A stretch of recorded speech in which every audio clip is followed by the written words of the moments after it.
இந்த விழாவின் மூலமாக டிஎம்எஸ் என்ற தனிமனிதன் பாராட்டப்பட்டார் என்பது இரண்டாம் பட்சம். ஆனால் டிஎம்எஸ் என்ற ஒரு பாடகன், இந்த மண்ணில் பிறந்த எளிய குடும்பத்திலே பிறந்த ஒரு பாடகன் இன்றைக்கு இந்த சிகரம் தொடுவதற்கு எத்தனை சிராய்ப்புகளை தாங்கி இருக்க வேண்டும், எவ்வளவு அவமானங்களை தாங்கி இருக்க வேண்டும், எவ்வளவு போராடி இருக்க வேண்டும். இளைஞர் திருக்கூட்டமே, உங்களுக்கெல்லாம் ஒரு கனவு இருக்கிறது.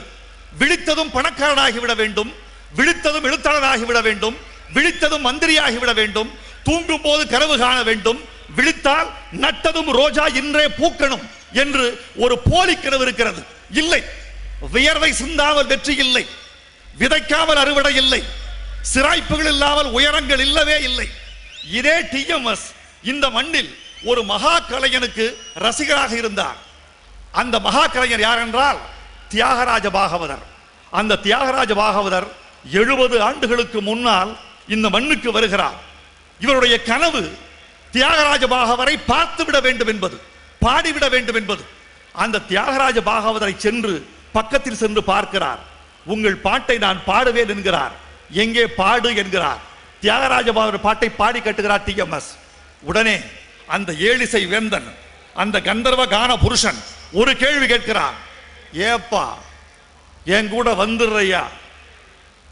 70 ஆண்டுகளுக்கு முன்னால் இதே முதலை மண்ணில் தியாகராஜ பாகவதர் டிஎம்எஸ் பார்த்து கேட்ட கேள்வி, ஏப்பா என் கூட வந்துடுறையா? எப்படிப்பட்ட தியாகராஜ பாகவதர் தெரியுமா?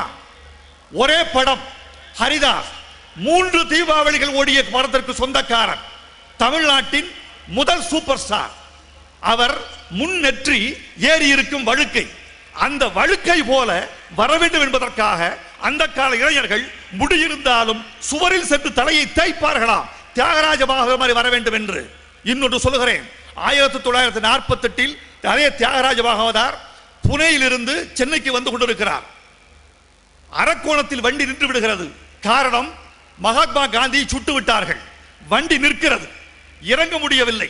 அந்த வண்டியில் தியாகராஜ பாகவதர் இருக்கிறார் என்ற ஒரு செய்தி தெரிந்து மகாத்மா காந்தியின் மரணத்தை மறந்துவிட்ட கூட்டம் அந்த ரயில் முழுக்க தியாகராஜ பாகவதர் பெட்டியில் வந்து நிற்கிறது. மீட்க முடியவில்லை, அவரை எடுக்க முடியவில்லை, கூட்டத்தில் சிக்கி நசுக்குகிறார்.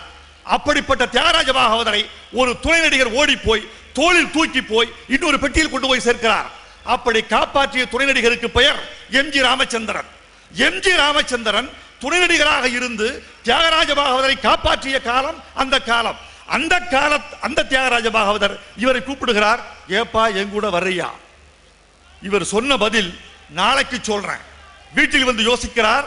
தியாகராஜ பாகவதரோடு சென்றால் அவருக்கு நான் கூஜாவாக இருக்க முடியும், ராஜாவாக இருக்க முடியாது, போக மாட்டேன் என்று அந்த எடுத்த முடிவுதான் இன்னைக்கு இந்த சிகரம்.